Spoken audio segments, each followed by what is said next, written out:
aprendizaje del hombre en su recorrido por la historia a través del tiempo, análisis, reflexiones, leyendas, tradiciones y mitos desde una óptica diferente. Una producción de Raúl Rodríguez Lucio para Radio Universidad.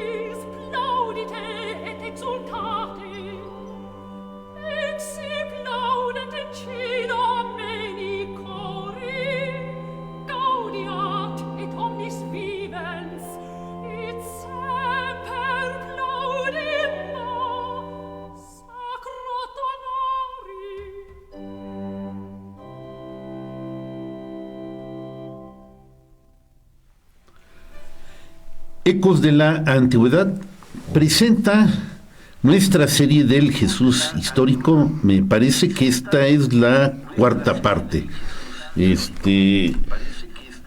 Sí, aquí tengo, déjenme. Ya. Ahí está. Perdón. En cabina de controles se encuentra Israel Peña, que nos acompaña aquí. Saludos, Israel. Estamos esperando a Rodrigo Romo y además está José Quesada Fox, y aquí les habla al micrófono un servidor, Raúl Rodríguez Lucio, y vamos a continuar con nuestra temática. Pensamos llegar al juicio de Jesús, que pues es uno de los más famosos que ha habido de la historia y que indiscutiblemente ha causado mucha polémica porque, por ejemplo, hasta donde yo he podido ver, noto dos juicios, uno judío y otro romano. Entonces, trataremos de dilucidar, pero antes de eso hay que ver por qué hubo juicio, qué pasó en estos acontecimientos que nos faltan por revisar. Y bueno, en lo que llega Rodrigo, José, ¿qué tal? ¿Cómo estás? Muy buenos días, bienvenido. Buenos días, pues bien, gracias. Aquí preocupado por Rodrigo, ¿verdad? Que ojalá y llegue por aquí, ¿verdad? Sí. Pero pues lo que te decía, como son días de asueto, sí, o de recogimiento, según el gusto de cada quien, o vacaciones, sí, realmente, pues nuestro buen amigo Rodrigo, igual que todo mundo, se te rompe el calendario y la rutina, sí, ¿no? Entonces, dice, igual se le rompió la rutina y por eso no ha llegado. Esperemos que llegue, ¿verdad? Sí, así es. Un comentario, José, acerca de rápido de este tema, acerca del juicio.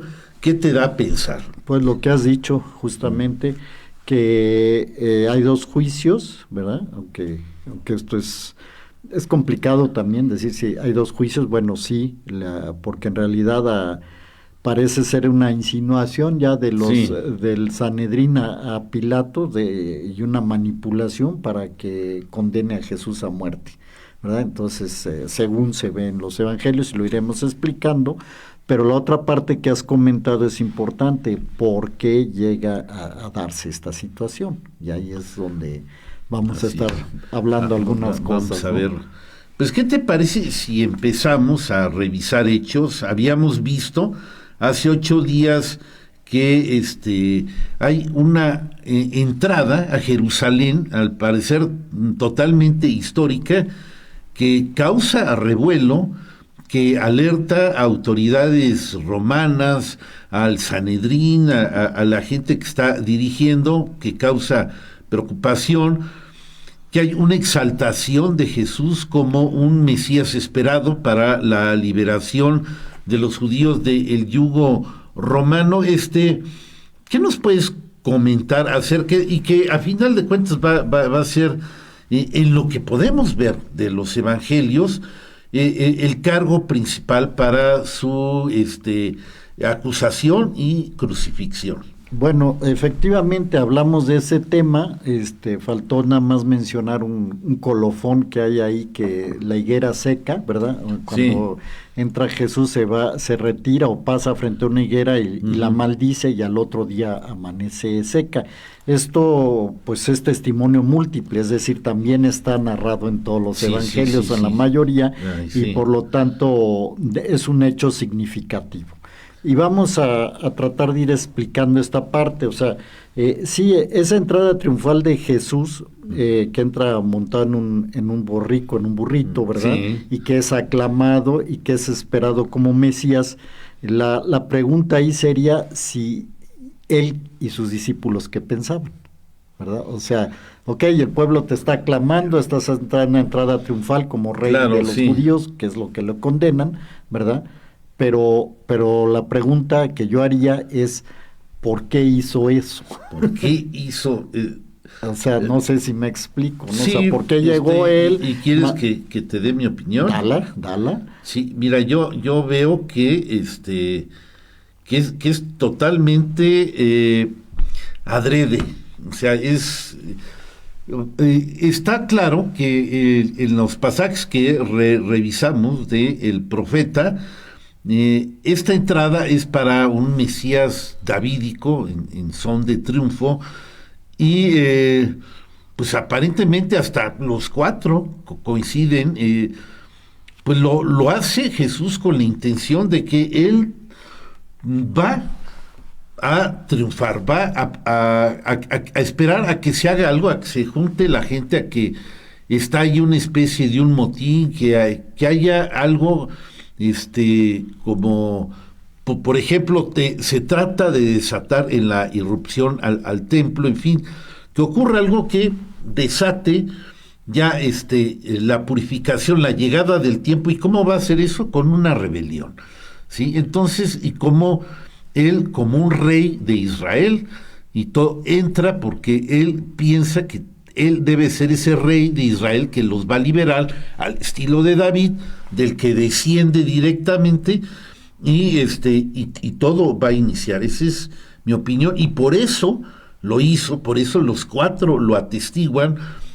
Es premeditado. Ahora, no sé si los apóstoles pues tenían idea de que esto, o sea, si consideraban esta parte de la profecía, eso ya es muy difícil de saber, lo que tan versados o no estaban, pero a la luz de todo creo que estaba muy claro, ¿no? Creo que estaba, Jesús pretendía triunfar, no iba a morir como un cordero sufriente, ni a inmolarse por la humanidad, iba por la liberación de Israel. Eso es lo que...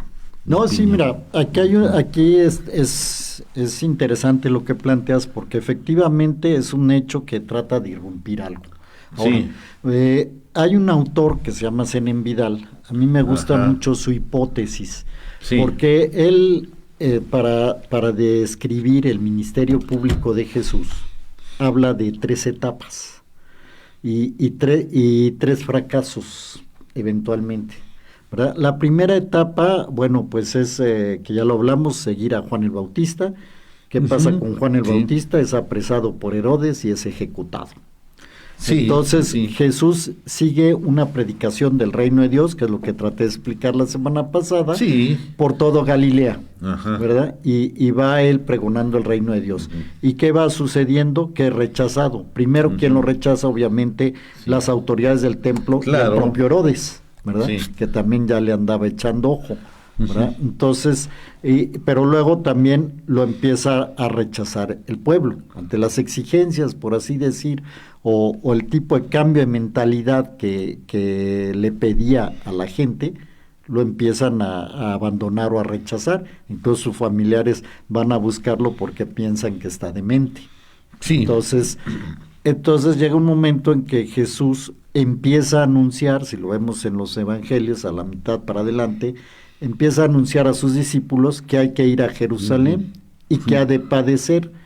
Estas frases, desde luego, hay que comprenderlas que están escritas a posteriori, o sea, están escritas ya con elementos teológicos y y desde las tradiciones de donde se escribe en el Evangelio, como para decir exactamente qué es lo que decía, pero sí anunciaba y sí ejecutó digamos, un viaje definitivo a Jerusalén para, como tú lo has dicho, ¿verdad?, irrumpir y buscar la instauración definitiva del reino de Dios. Ahora, las hipótesis que hay sobre el reino de Dios, que los hemos dicho, se pretende una renovación total de Israel. No es sencillamente la rebelión contra los romanos o la independencia, que es como lo podríamos pensar. Bueno, sí, es un movimiento de independencia, rebelión, como tantos que hubo y seguía habiendo después, ¿verdad? Sí, comprende esa parte, porque una restauración de Israel, del reino davídico de Israel, de un cambio de la mentalidad, de un arrepentimiento general y una nueva vida de Israel, comprendía la eliminación de los romanos. Definitivamente. Sí, no podía ser con una dominación no podía extranjera. ser, pero no se queda ahí, según muchos de los autores que uno ha estudiado. Algunos Oye, ¿qué dirán te parece que si hablamos de los mensajes que van sí, llegando? por favor, porque ahora sí no tenemos Mira, ¿cómo se llama?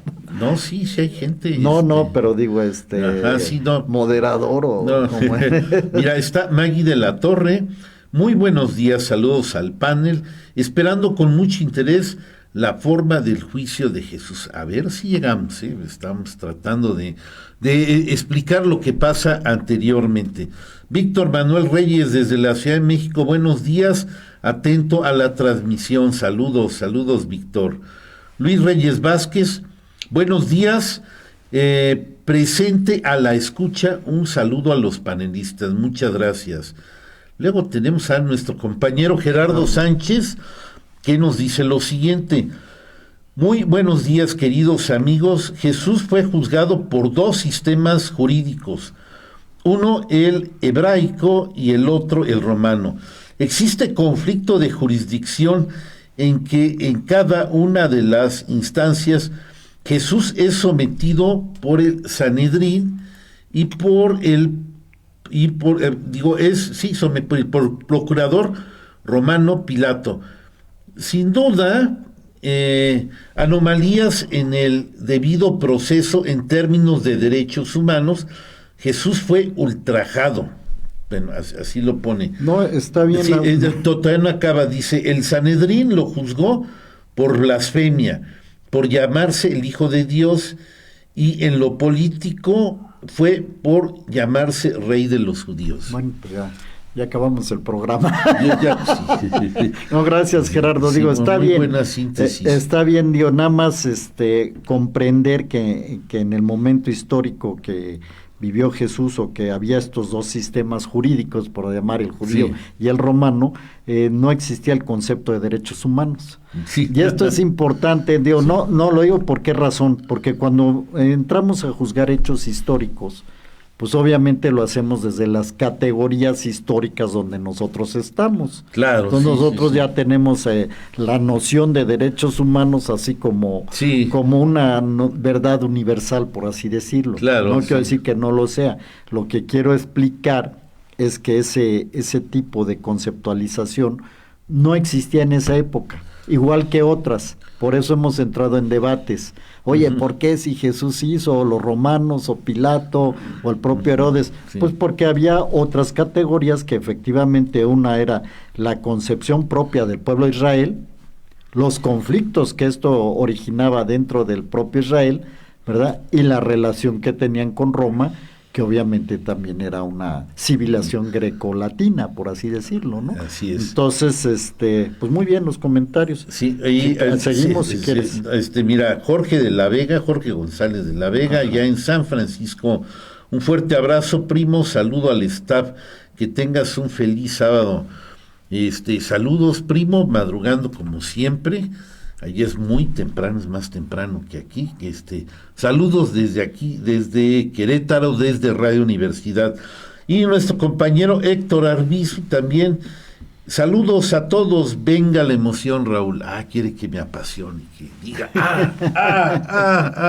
Pues, y todo. Está bien, gracias, Héctor. Trataremos de hacerlo. José, dime. vamos a centrarnos. Hay un incidente que no sabe qué tan después de la entrada triunfal, digamos, que es grave y que quisiera que lo empezáramos a analizar. Es la llegada al templo y lo que ocurre en el templo. ¿Qué ocurre desde tu perspectiva? Mira, ¿Qué pasa? Que acaba siendo muy grave. Te quisiera pedir favor que me des chance de terminar un poco lo previo y entramos en esa discusión, que obviamente es lo grave. Estoy de acuerdo. Mira, entonces decíamos, entra Jesús en esta para instaurar algo definitivo, ¿verdad? Sí. Que es un reino que es la restauración del reino de Israel. Pero entonces, ¿por qué me regreso? Porque todo esto trae cola, por así decirlo. Sí. Es decir, el Sanedrín, bueno, o más bien el templo, las autoridades del templo, ya le habían echado el ojo a Jesús desde que andaba en Galilea. Y ya tenían la noción de que este individuo quería derrocar el templo. Y entonces ahí llegamos a lo que estás diciendo justamente, ¿verdad? Entra Jesús y aparentemente lo primero que hace, no sé si el mismo día o al día siguiente o días después. Sí, exacto. Sí, o cuándo, exactamente. O sea, no está muy claro el cuándo.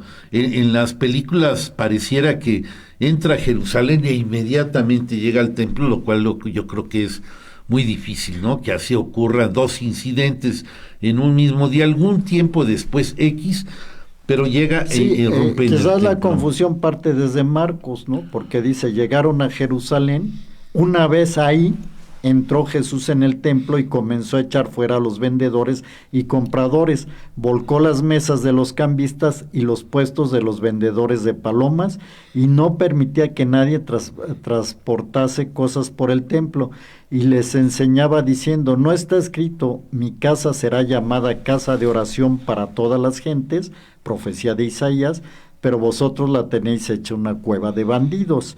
Se enteraron de esto los sumos sacerdotes y los escribas, que buscaban la forma de poder matarle. Fíjate, que buscaban la forma de poder matarle. O sea, no es, vamos, ¿qué está pasando aquí? Vamos a hacer algo contra este individuo, sino ya buscaban la forma de matarle, ¿verdad? Y eso, y es que le tenían miedo. Eso dice Marcos. Fíjate. Sí. Y pues toda la gente estaba asombrada de su doctrina, ¿verdad? Al caer la tarde sale de la ciudad. Esto es Marcos 11, 15 a 19. Entonces, no sabemos exactamente cuándo, pero sí sabemos que entró ahí y armó un escándalo. Sí. Eso sí es seguro.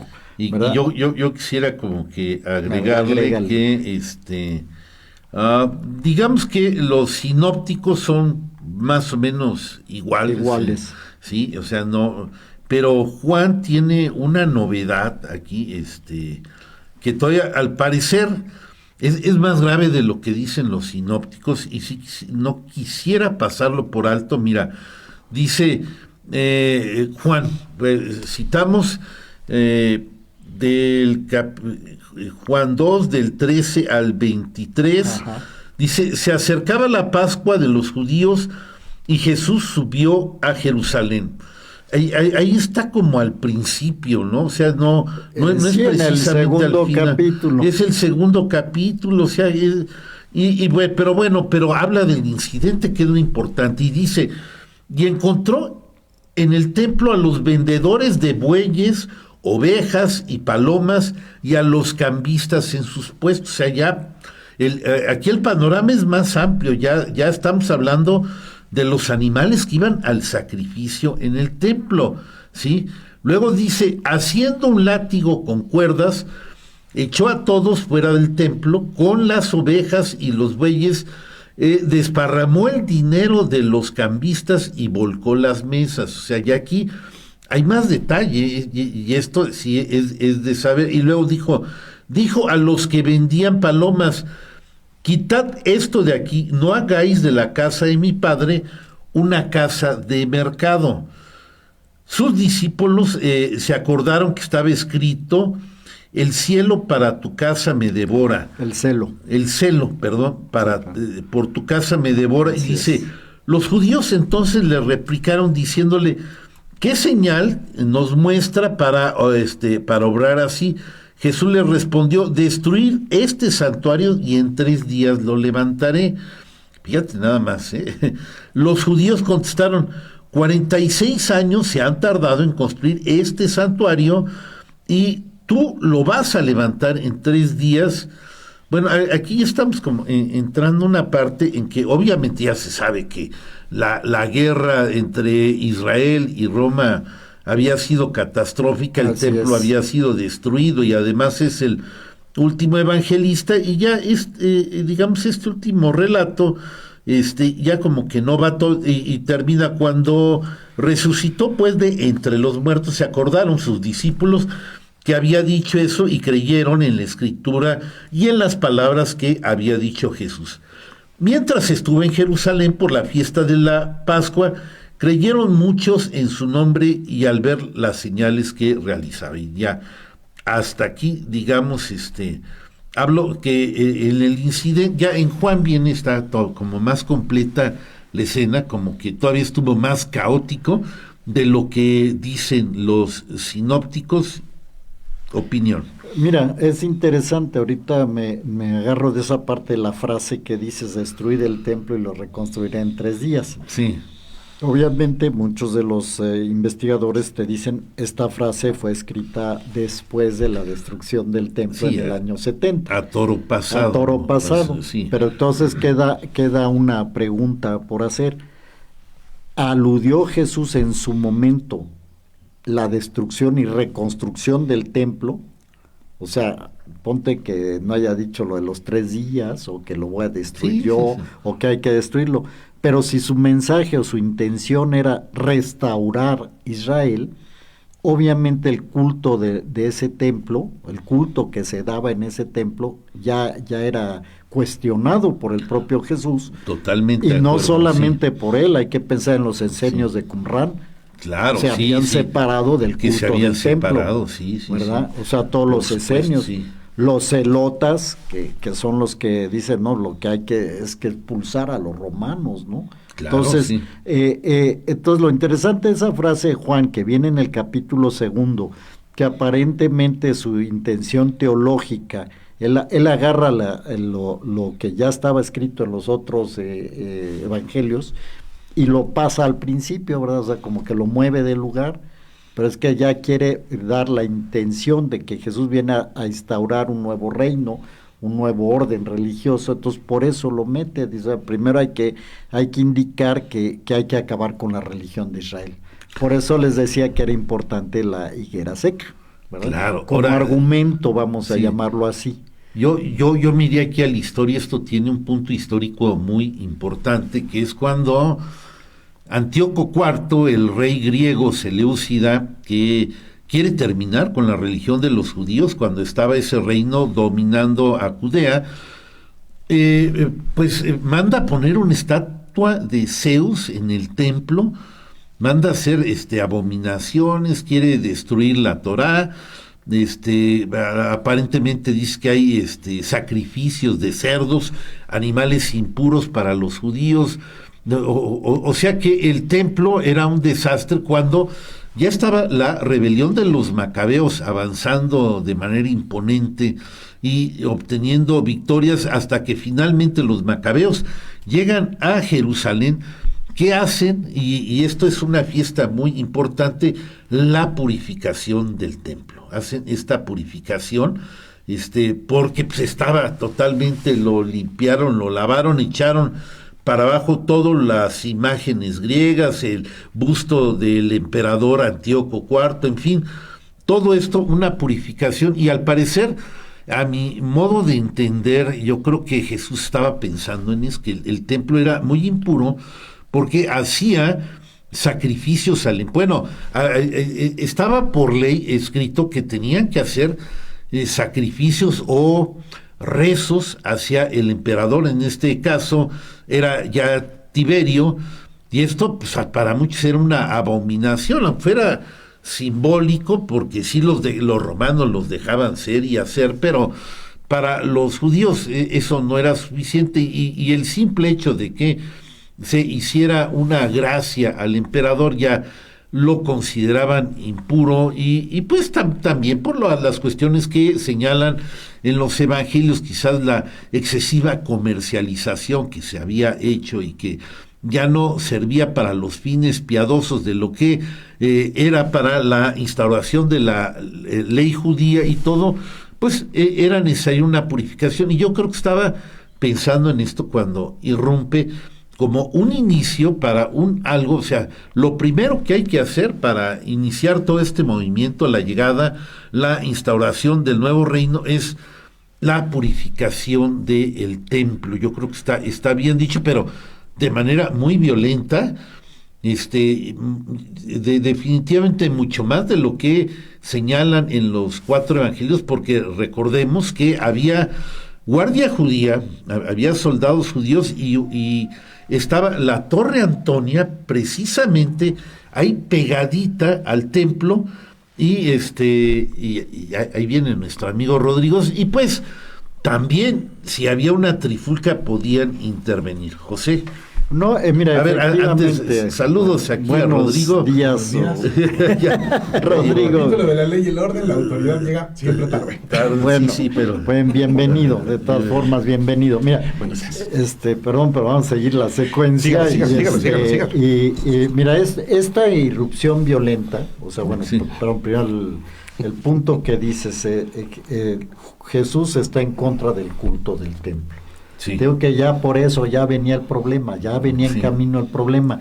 No es nada más porque creo que se aceptaba por ahí una cierta hora del día, una cierta ceremonia en honor del emperador, Así es. sino el culto en sí judaico. O sea, Jesús está en contra de ese culto judaico, ¿verdad?, que es de sacrificios, que es una imposición a la gente que tiene que hacer sacrificios, y que mediante sacrificios se tranza pues vamos a decir, el perdón de los pecados mediante sacrificios y no mediante un arrepentimiento y conversión sincera. Y además esto se agrava con lo que acabas de decir, todo eso era un vil comercio, ¿verdad? Uh-huh. Había que cambiar el dinero impuro que traías de la región que vinieras, porque recordar que los judíos venían de todas partes a una vez, cuando menos, al templo, a Jerusalén, a ofrecer su sacrificio, ¿verdad? Tenían que cambiar el dinero impuro por el famoso shekel, la moneda, que por eso estaban los cambistas y sí. Las mesas del cambistas, y era un negocio, ¿verdad? Hay que leer la novela ese Rey David que tú me recomendaste, de Graves hace tiempo, aunque las novelas se fantasean, sí. ¿verdad? Pero te dan elementos de juicio, sí, ¿no? Sí, claro. Entonces ahí había toda una red cambiaria, por así decirlo, una red comercial. Claro, también sí. Los vendedores de los bueyes y las palomas, que eran los elementos para el sacrificio, y el pobre campesino Galileo tenía al final que apoquinar un segundo diezmo. Es decir, si ya tenías que pagar tu diezmo allá donde vivías, tus impuestos, tu diezmo, aquí tenías que venir también a purificarte, como decimos vulgarmente, ¿verdad?, con un sacrificio. Entonces, oye, mira, ya nos acercamos al medio tiempo. Déjale, Osan. Aquí, sí.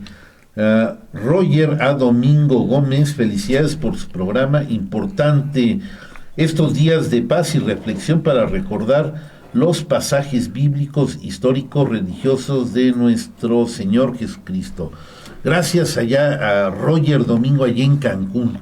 Nos escribe desde Cancún. Saludos. Muy cómodo él. Compañero de la Facultad de Ingeniería. Aquí enfrente estábamos. ¿Cómo adivinas? No, ya es gente conocida. Gracias allá a Cancún. Rodrigo, bienvenido. Un comentario antes de irnos al medio tiempo, y ya luego te entrego la conducción. Pues simplemente ahorita lo venía escuchando. Lo interesante aquí es el juego de los 3 personajes. O sea, el juego del Sanedrín, que no está de acuerdo con las políticas que está promoviendo Jesús promoviendo su visión de las cosas, y los romanos un poco la expectativa tratando de saber qué van a hacer con este conflicto que está una vez más en la región, ¿no?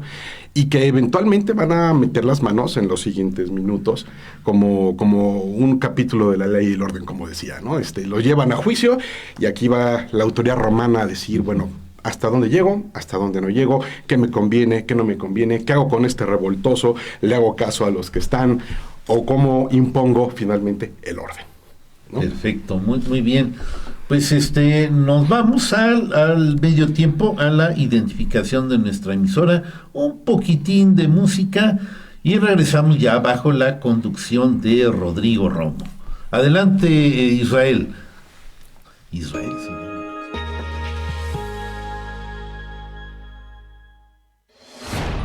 XHUAQ 89.5 FM. Radio Universidad. Transmitiendo para ti las 24 horas del día. Estudios y oficinas. Centro Universitario, Cerro de las Campanas. Planta transmisora. Campus Exaeropuerto de la Universidad Autónoma de Querétaro. Carretera Yechimequilla sin número, Ejido Bolaños. Radio Universidad. Integrante del Sistema de Radio, Televisión y Cinematografía de la Universidad Autónoma de Querétaro. Radio Universidad. 89.5 FM. La cultura universal. Radio Universidad.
Parte de este programa y ¿tenemos mensajes? Ya se dieron, ¿no? Bueno, lo único que hay es que Ana Saavedra ya nos está viendo. A ver. No es que pasa apareció con este niño. Sí, a ver dónde andabas. Sí, exactamente. Entonces, y también ya llegó. Y también Ricardo Aguilar, o sea que ahora sí pónganse abusados con lo que digan. Ricardo, no pudo venir Ricardo. Saludos. Claro, no pudo venir por un compromiso familiar. Invitado, pero nos está escuchando. Muchas gracias. Gracias. Sacerdote y experto en historia del Jesús. Y ya saluda a Ana Saavedra. Buenos días. Buenísimo. Rodrigo. Tenemos anuncio primero. Nada más buenos días, Diana Saavedra, y buenos días a buenos todos. días. Solamente aprovecho para recordarles a propósito de nuestro diplomado. Ay, sí, está, fíjate, nada más dónde andamos. Buenísimo, se está llenando, así que ya parece que nada más tenemos disponibles la parte virtual, pero de todas maneras, sí, parece que ya nada más está disponible. Apúntense porque va a estar muy bueno. Un par de lugares presenciales, cuando mucho algo, pero... Exacto. Entonces, solamente les recuerdo que es a partir del 10 de abril y el teléfono de la coordinadora del diplomado, Tere Ortiz, es 442-808-9240. Y pues bueno, regresamos al tema que nos tenía aquí.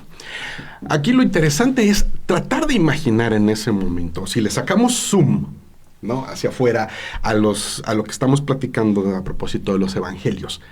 Y tenemos que imaginar que en ese momento para Roma era un asunto legal,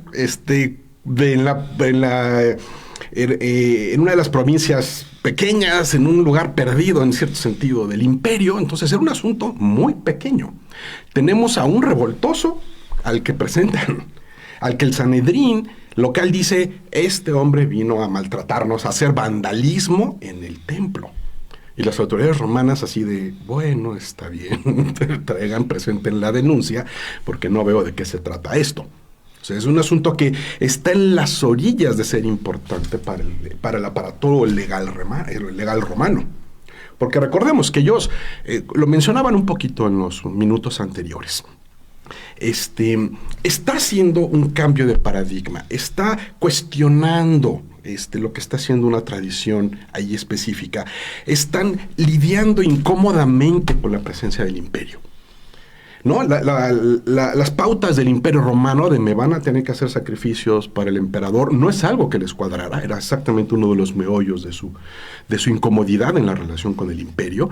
El Imperio Romano estaba encontrando la pauta de cuánto garrote y cuánta zanahoria para aplicar en la región, porque eso es exactamente lo que ocurre por un espacio de, ¿qué será?, 200 años, ¿no? Es una estira y afloja de ajustar la respuesta imperial.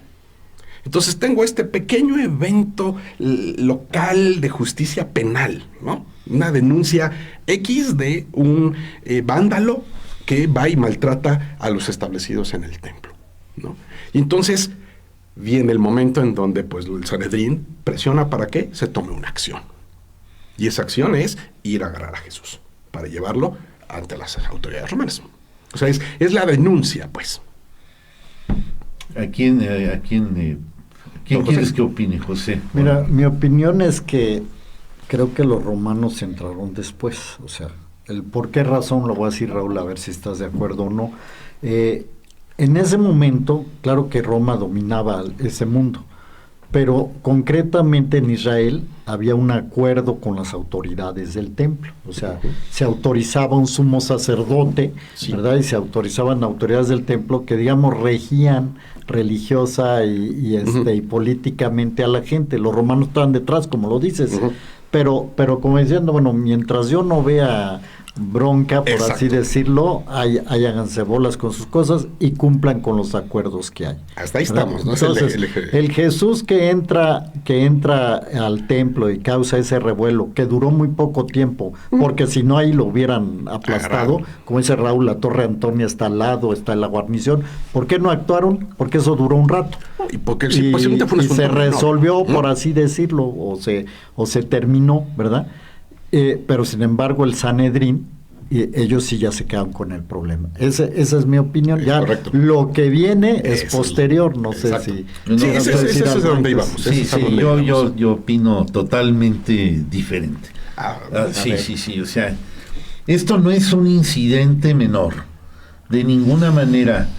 Roma no estaba siendo molestado por un minúsculo problemita que estaba ahí latente, no era un problemita, era un problemota. Vamos a recordar que los evangelios están hechos bajo una óptica de no ponerte en mal con los romanos. Sí, esto desde Saulo de Tarso, que empieza a perfilar a su Jesús, a su manera, y él es el primero en detectar que es inútil estar peleando con los romanos, y eso que todavía no ocurría la gran guerra, y le da la vuelta, le saca la vuelta. O sea, Pablo de Tarso no le interesa la liberación de Israel, ni todas estas cosas, sino otras cuestiones bien diferentes, y lo cambia.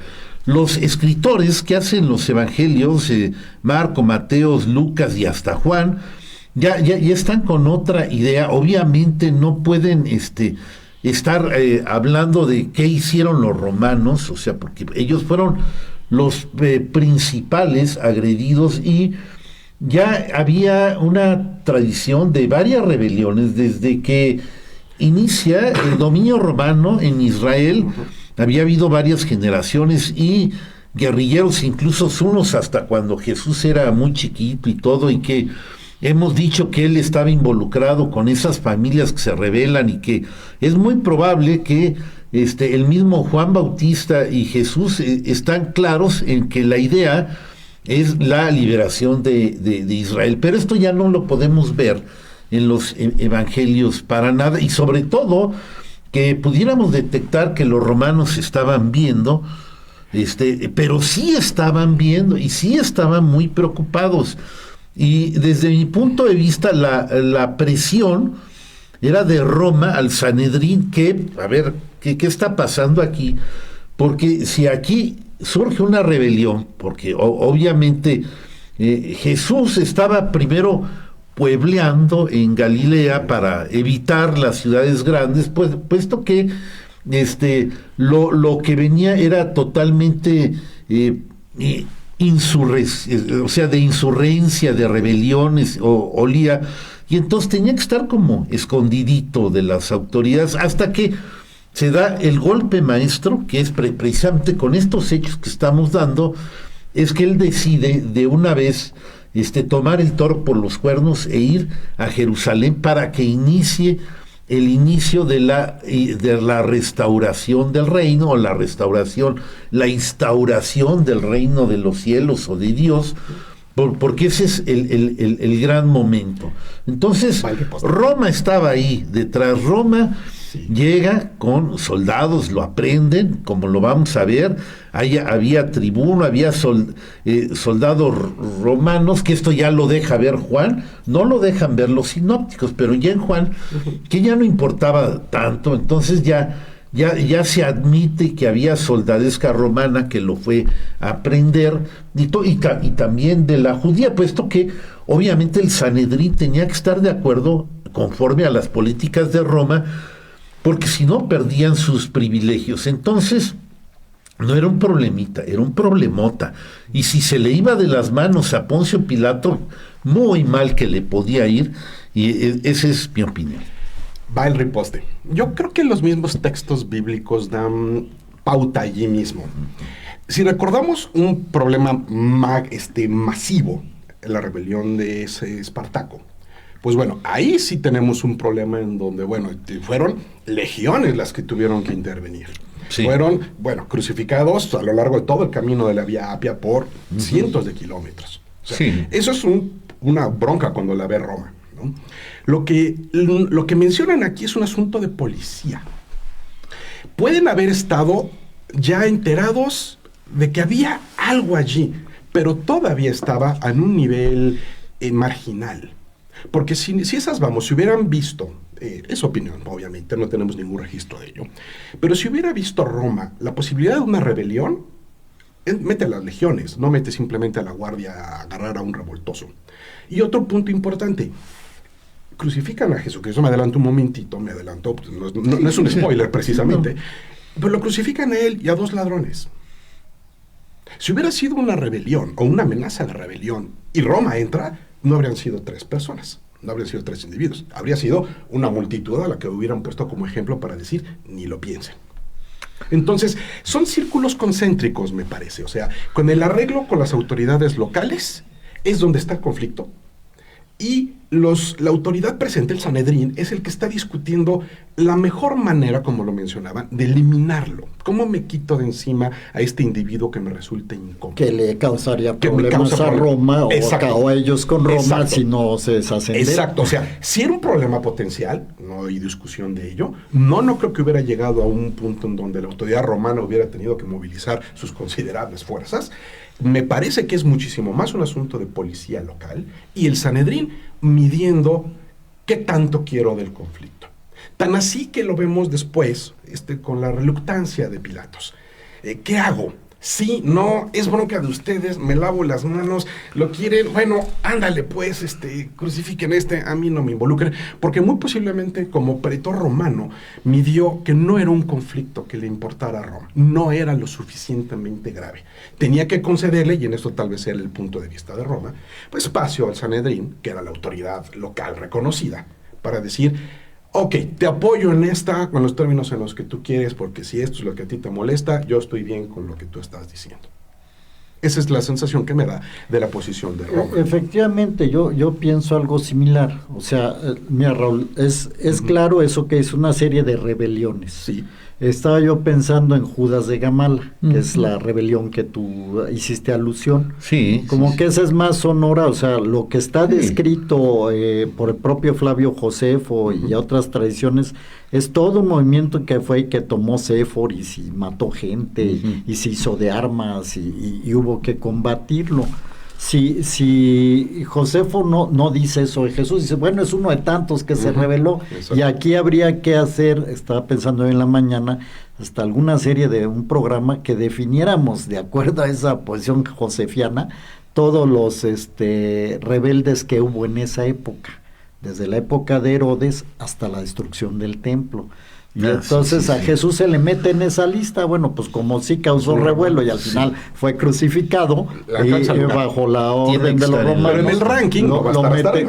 No, exactamente, bueno, ese es el punto. Rápidamente, una explicación, sí, el incidente del templo, sí, Vamos. está minimizado, fue algo mayor, más grande de lo que sé, porque te recuerdo, no es que haya sido rápido y que las guardias, ni la judía ni la romana, no hayan alcanzado a llegar, no. Eran La judía, muchos, sí. era Jesús traía un montón de seguidores que habían tomado el templo, era muchísima gente, sí, ahí, Jesús, bueno, hasta con un látigo ahí, fustigando gente y dándole en la torre a todo eso. Eso no se puede hacer si no traes una especie de ejército o seguidores revoltosos, agresivos, que hayan entrado, y fue mucho más grave, porque tú te imaginas, ya como dice Juan, que ya te completa la escena, ya no nada más eran las palomas, los puestos de los cambistas, estaban todos los animales, todo. Ha de haber sido el verdadero pandemonium, todos los animales sueltos que iban a ir al sacrificio. ¿Te imaginas corriendo por los alrededores del templo, armando? Es que el incidente fue mucho mayor, ¿sí? Ahora, también, y adelantándome un poco, ya cuando va a ser aprendido, aparecen armas, aparecen espadas, aparecen cosas así como que minimizadas, y también aquí es una teoría, ¿verdad? Claro está, hay, y obviamente una corte romana, que es lo que alcanza a reconocer Juan, había una corte, estamos hablando de 1000 romanos. ¿Por qué? Pero 1000 romanos para aprender a una persona o 12 seguidores, no, había más gente, estaban acuartelados ahí en el Monte de los Olivos, y los sorprenden junto con los sorprenden, los toman por sorpresa, y ahí acaban con algo que iba a empezar, que por supuesto al parecer iba a ser muy fuerte, y no alcanzó a hacer nada. Aprenden 3 personas ahí, y además para explicar un poco, está la historia de Barrabás, ¿no? Se cree que es como un desdoble de Jesús, ¿de qué acusaban a Barrabás, no? Porque al parecer su nombre era Jesús Barrabás, y se cree que es como invención del evangelista para tratar de desdoblar los pecados de Jesús y mandarlos a otro personaje. Pero ahí se habla de rebelión, de asesinatos y cosas que ocurrieron, y de alguien que, bueno, lo ponen a competir con Jesús, a ver, en una, digamos, que iban a perdonar a uno de los acusados, que era como algo que solía hacer el procurador, que no se ha visto en ningún lado, y de esta manera acusan a un Jesús aparentemente muy inocente, un Poncio Pilato, totalmente dubitativo, temeroso, que se lava sus manos con agüita y con jabón, cuando sabemos que en la historia que podemos ver, a Poncio Pilato no le temblaba el pulso, odiaba a los romanos, a los judíos, perdón, y realmente era alguien que no se iba a dejar manejar, ay, el Sanedrín me está presionando, ¿y ahora qué hago? Lo acusamos, no. Todo esto es el clima de que te presentan el escritor de los evangelios, que tiene que ir como planchadito, nada contra Roma, todo, porque ya los habían agarrado a cocolazo. Además, esos evangelios fueron auspiciados por las autoridades reales de los romanos, de los Flavios, que les dieron la sanción, por eso tuvieron difusión, y salieron a la par de los escritos de Josefo, y entonces, bueno, pues queda así como No, pues aquí Roma, no. Pero nada, antes de cederle la palabra a don José, solo hago un apunte. Creo que ahí mismo está la pauta. Son 3 arrestados. Difícilmente los evangelios son una descripción militar de la fuerza de Roma, no una cohorte que serían 100 gatos. No. Simplemente la auxilia, la parte que está encargada de la policía. No, la legión es la de 1000. La corte son 100, son chiquitos. O sea, y además la corte era la parte que estaba en el campo, la que estaba en las de guardia, esa es la auxilia, no es... Los que estaban en la Torre Antonia, vamos. Sí. Pero esos no son la corte completa, pues, ¿no? Entonces, también tenemos que encontrar los filtros que hay que quitar con cierto cuidado. Y encontrar aquí que si hubiera sido una rebelión ya en ciernes, ya hirviendo, los que mencionabas tú como ejército entrando al templo, entonces sí habría habido una respuesta militar bastante más considerable.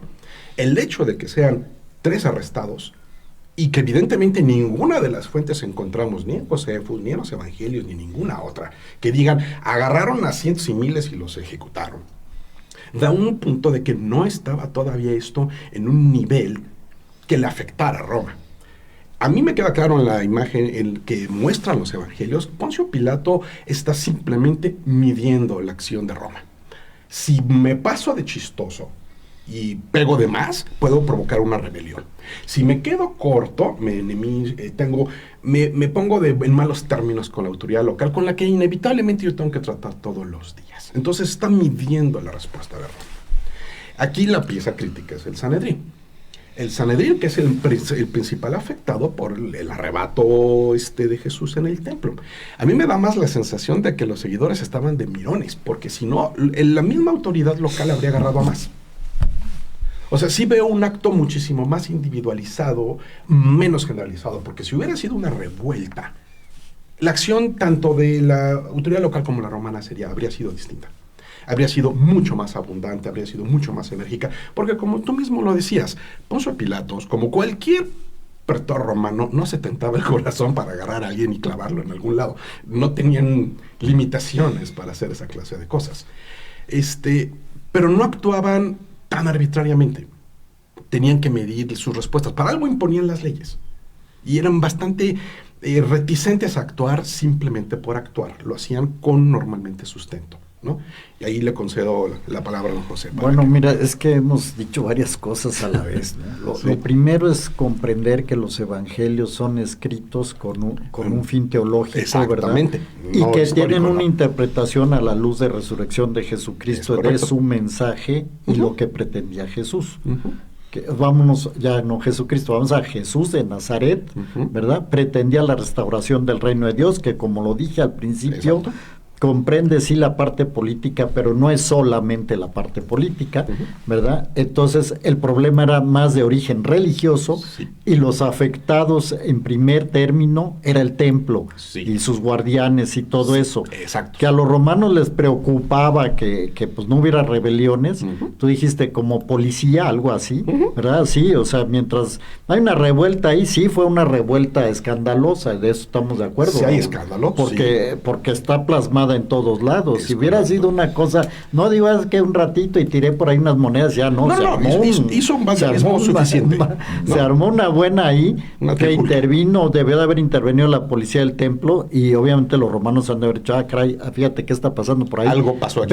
Pero es un hecho, como tú dices, entre tanto secundario, entre la tensión que existía entre Roma y los judíos, ¿verdad? Que no es lo mismo que, volviendo ya para terminar mi comentario, en el mismo Pilato está asentado otro hecho que fue destituido porque reprimió brutalmente a unos judíos que ya habían dicho encontrar los instrumentos de Moisés o algo así en un monte. Eso sí está asentado. En cambio lo de Jesús, si quitáramos los evangelios y eso, que fue crucificado en tiempos de Poncio Pilato, diría Flavio Josefo, y ahí se acaba la historia. ¿Por qué? ¿Para qué? ¿Quién sabe, verdad? Exacto, hay más que viene. Ya se nos fue el tiempo. Bueno, Gerardo Sánchez escribió, coincide Gerardo conmigo un poquito. Gracias, Gerardo, no hay tiempo de leerlo, pero... ¿Algún último mensaje? ¿Ya?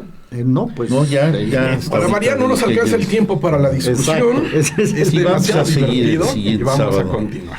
Sí, sí, sí. Muchas gracias por habernos Muchas gracias a acompañado. todos, muchas gracias José aquí a Raúl. Israel Peña en controles Israel Peña, técnicos. muchas gracias, Israel. Gracias José, gracias Rodrigo.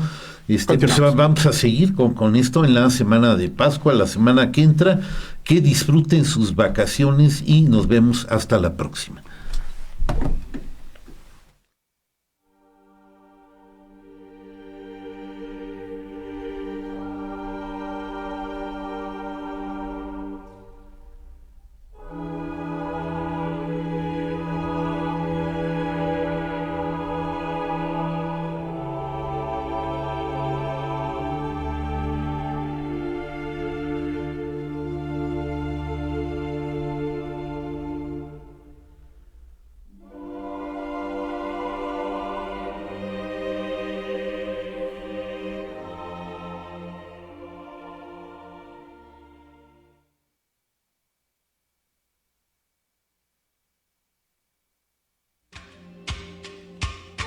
Ecos de la Antigüedad.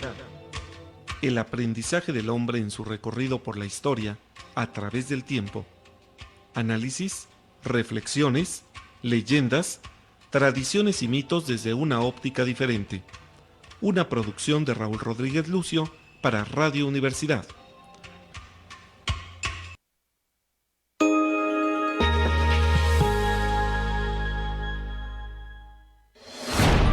XHUAQ 89.5 FM.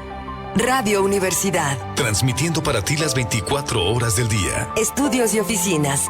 Centro Universitario, Cerro de las Campanas. Planta transmisora. Campus Exaeropuerto de la Universidad Autónoma de Querétaro. Carretera Chichimequilla sin número, Ejido Bolaños. Radio Universidad. Integrante del sistema de radio, televisión y cinematografía de la